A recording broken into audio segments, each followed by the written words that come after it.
Greetings, I'm Reverend Deborah Johnson at the Inner Light Center in Santa Cruz, California.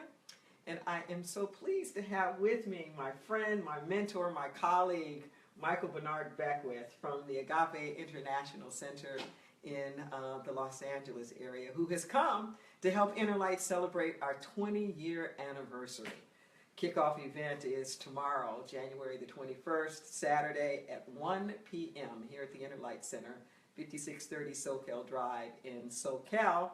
And Reverend Micheal is going to be on with us in the beginning at 1 o'clock.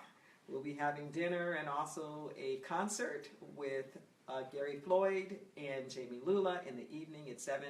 Check out our website, innerlightministries.com, for more information on that. But today is also a very auspicious day, as it is Inauguration Day, where we inaugurated our 45th President of the United States, Donald Trump. And there are many things that are going on, you know, all kinds of marches and rallies and things that are happening. And I thought that it just might be a really good idea with our two spiritual communities. We've both been there at the founding of each other's, communities, just to take a couple of moments and say what this moment right now really means on a more spiritual plane. Absolutely. First of all, let me just congratulate you on 20 years. Thank you. Because I know most people don't know what it means to be at the helm of a spiritual community for that long. The average lifespan of a minister is 3 to 5 years. It's like a guard in the NBA. And so when you get to 5, 10, 15, 20 years, you've really done some very serious work on yourself, and you've really impacted a lot of people. So I just want to just say congratulations for all the great work that you've done, and countless individuals, the lives that you've touched, and the lives of individuals that you will touch in the future.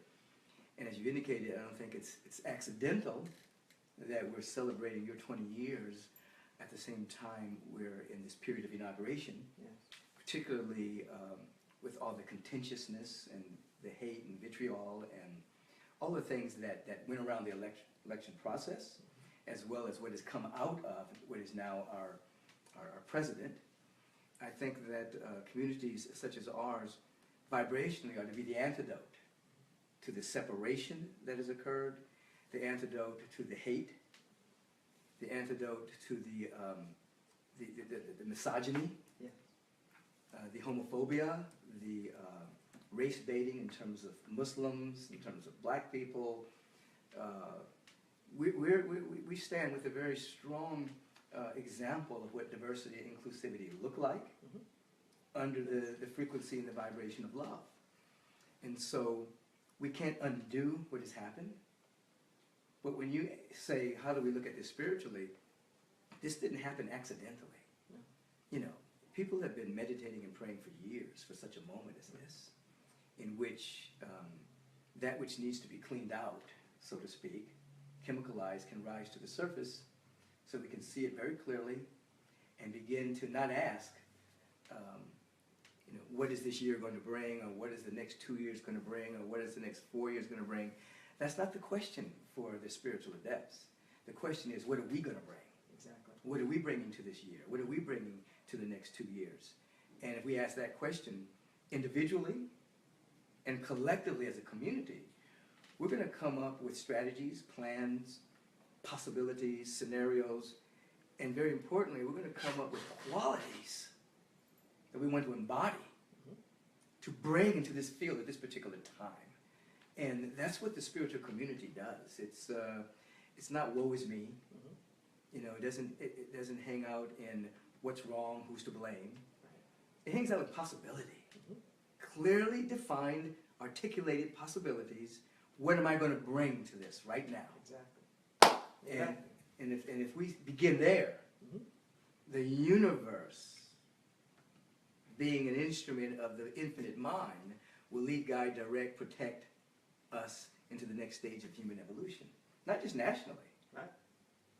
But globally. Globally. Sure. But, definitely, one of the most important things I think ever that you taught me is that pain pushes until vision pulls. Pain pushes until vision pulls. And it's really time for us to take our attention away from all of the things that we don't want, Right. and to articulate a clear vision of what it is that we do want. Right. Because we don't manifest what we pray for. We manifest where we give our attention to. Totally. And part of the reason why we're in the political situation that we're in now is that that's where all the attention was going. All the time. All the time. And it's really important that we put forth, a vision. Right. And I just really challenge people now to say, what are you doing? What are the words that are coming out of your mouth? What are you putting forth on your social media? Can somebody look at what you're saying and look at what you're doing and see what you believe and not just what you don't like? Right. Can they see what it is that you are moving towards and not just what you're trying to run away from? Absolutely. Nothing comes into our experience uninvited. And as you just mentioned, it comes into our experience because we want it, or it comes into our experience because we don't want it. It's where our attention is. So what do you want? What kind of world do you want to live in? How do we want to move through this particular world? Yes. It's like I sometimes tell people that you're about to go into a meeting, or you're about to go into your home, and you're about to open that door. Instead of saying, what energy am I going to meet on the other side of that door? You say, what kind of energy do I want to meet? And you bring that energy in there. Yes. So it's the same thing. Yes. What world do I want to live in? What nation do I want to live in? I want to bring that conversation. Yes. Conversation, the world is held together by a synergetic network of conversation that becomes belief, perception, ultimately experience. So we have to up-level the conversation without denying that there's negativity. Exactly. We don't deny that there's some atrocious things have been said and done. Right. We don't deny that. Right. But what kind of world do I want to live in? I want to give vent to that. Exactly.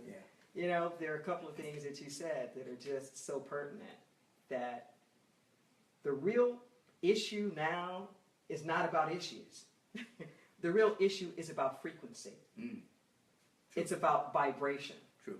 That if there is any sort of quote-unquote battle that's going on, it's one about energy. Right.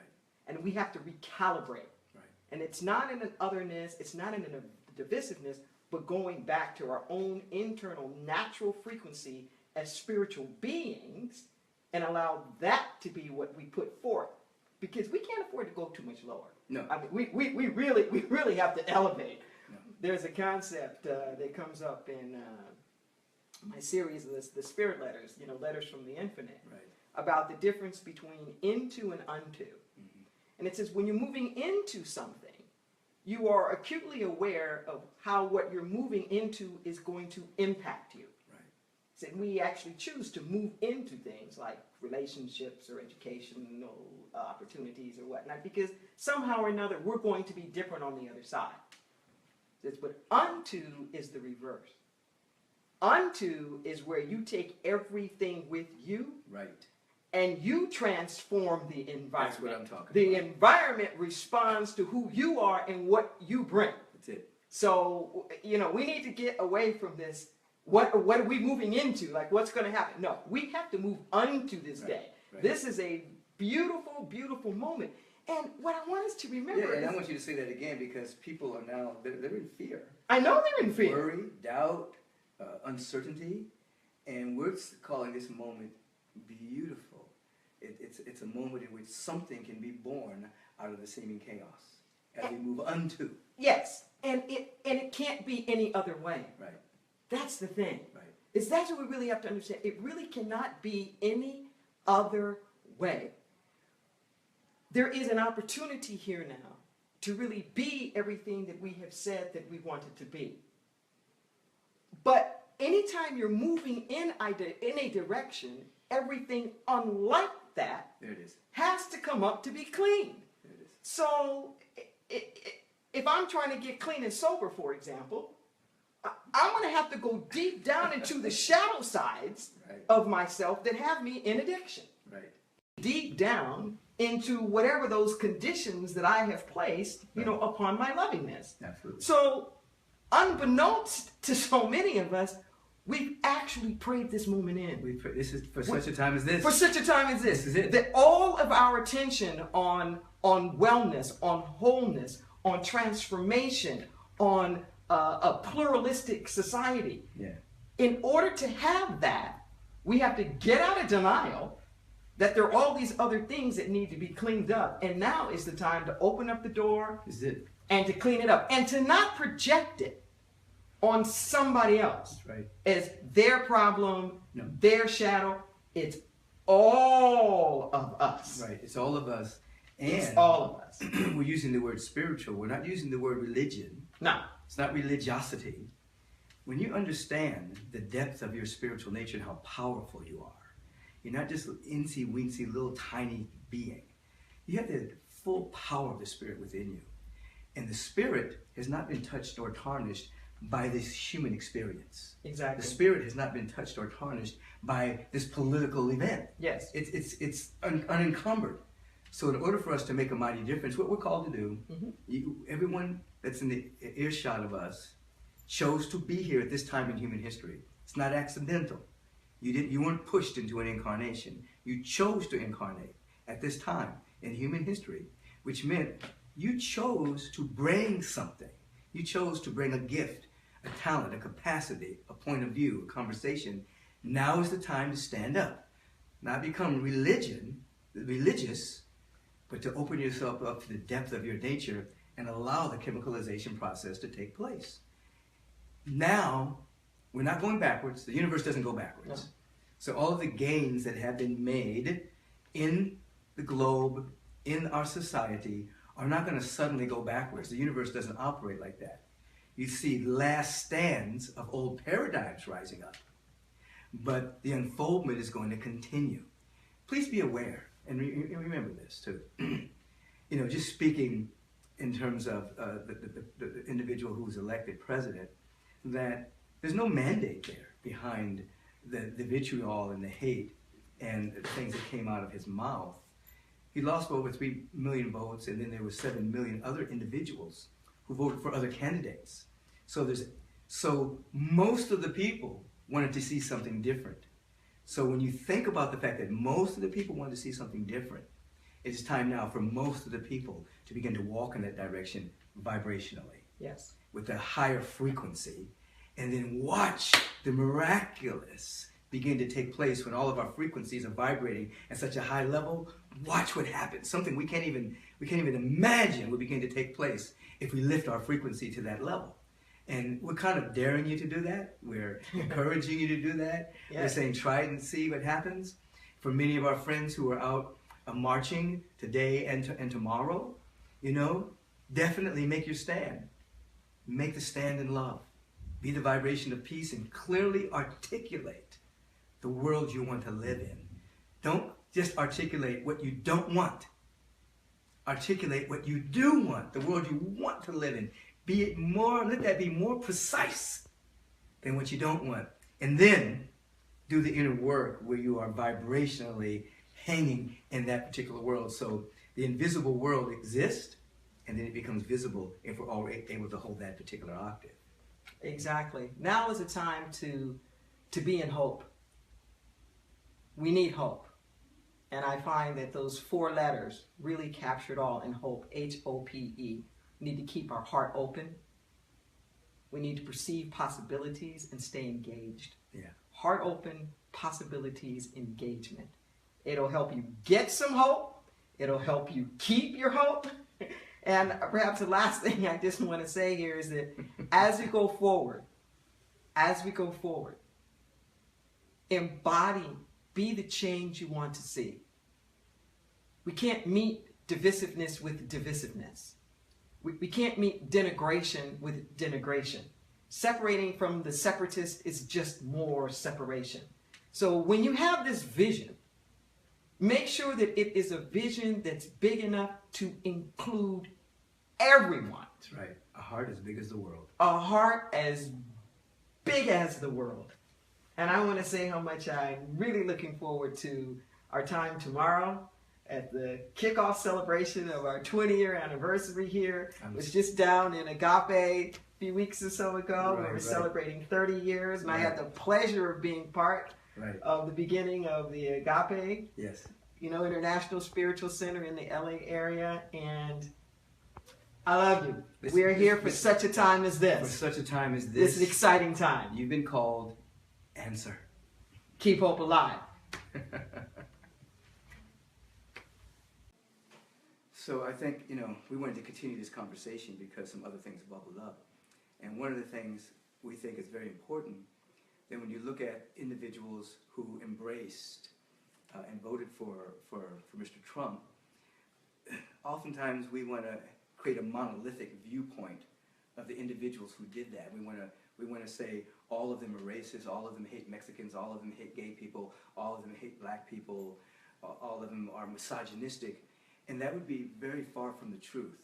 We're not denying the fact that there are certain people that are ignorant. They are racist, they are misogynistic, they are hateful. But that doesn't, that particular description is not all of the people who voted for Donald Trump. Many of them did not embrace those particular values, but they saw something else. And what we need to do is engage at a certain level where we see what they saw. What good did they see? Or what possibility for betterment of their life did they see, and begin to meet at that level? Yes. And rather than just saying anybody who voted for him is a bad person. Because that particular point of view would keep us from engaging. It would keep us from actually building the kind and just global society we want to live in. That is not to say you're supposed to just go wishy-washy with your mind and fall for anything. But it is to say that we have to hold our heart open and engage people rather than just cut them off just because at this precise moment they do not see things the way we're seeing them. It's very important, particularly going into this, we're getting ready to go into the season for nonviolence. Mm-hmm. And one of the things that was very acute with Mohammed K. Gandhi and Dr. King was that always making the so-called enemy the friend. Exactly. At the end of the day. It didn't work. If you just got what you wanted, mm-hmm. That's just half the battle. The other half of the battle is those that were opposed to you become your friend. We're all in this together. Right. I think we have to keep that in mind. Yeah. And that's part of what they wanted. Yeah. When the infamous "I Have a Dream" speech, mm-hmm. the last part that people quote, I encourage everybody to really listen to the first part, though. The first part is the real speech. Yeah, the first part's the real speech. But even just that image, mm-hmm. Little black girl, little, white boy, the children walking hand in hand, right. is that's the ultimate. That's what I was meaning a few moments ago and saying that your vision has to include everybody. Right. Because ultimately, that's what you're wanting. One of the things that King said is that you lose all moral authority with people who can feel your contempt. Right. And if we come at this with a heart space, and not a hard space, mm-hmm. it's going to make all the difference, in the world. No group is monolithic. No. And we have to have the courage to hear. The courage to hear. It's not, will the real America please stand up? Because we're all equally American. And it is a house divided. Right. But we have to have the courage to listen. Right. I remember saying in one of my sermons several months ago, I said that there was a riot that was taking place. Politically speaking, there was a riot. Right. I said, and when people are frustrated, you'll burn your own stuff down. You'll burn your own neighborhood. You'll burn your own political party down when you're that frustrated. And what I know is that the only thing that people see on the outside is the destruction from the riot, but they forget what the pain was that was causing it in the first place. And what I would just ask is for everybody just to ask yourself, what is the pain? What is it that people are so frustrated about? What is it people are so angry about? And I think sometimes we'll find that we're actually mirroring each other's in ways that we didn't even think about. Absolutely. There was just as much fear 8 years ago. Right. When Barack Obama came in, the nation ran out of bullets. Right. It was that much and it's happening fear. again. The gun buying is up 68% over this last year. And the comments that I'm making aren't so much about politics or even this election, but about spiritual principle and how it works. Everything is in a balance. There's always a symmetry. You have a left side, you have a right side. And there's a balance that comes between these two things. Aerodynamics, You can't get there with just the left wing. You can't get there with just the right wing. The exact same shape, but curved in opposite directions. Aerodynamically sound. Yes. You look at a tree, there's a balance. Branching out this way, branching out that way. Right. A yin-yang of everything. Right. And I think that we have to learn how to be in a dynamic tension that might otherwise look like polarity and say, what is that balance? Right. What is that balance? Have the courage to listen, have the courage to hear, and you will find that there are many people who may not be politically aligned with you on all of the issues, but with whom you can actually do some good work. Case in point, yes. Check out Cut 50, where Newt Gingrich and Van Jones have teamed up together to start an organization about reducing the prison population by 50%. Right. I was just looking at a program online the other day, it was a couple of years ago, with Micheal Obama and Laura Bush. Right. And it was a whole summit with first ladies throughout Africa about women's empowerment. Right. Don't ever close the door and just label people. Put forth a vision that's so high and let whoever it is that can vibrate with you at that vision come forward, and you may be really surprised at how they're packaged. Right. That's the miracle we're talking about. And we're not asking you to be wimpy or syrupy or emotional. We're asking you to utilize your spiritual power.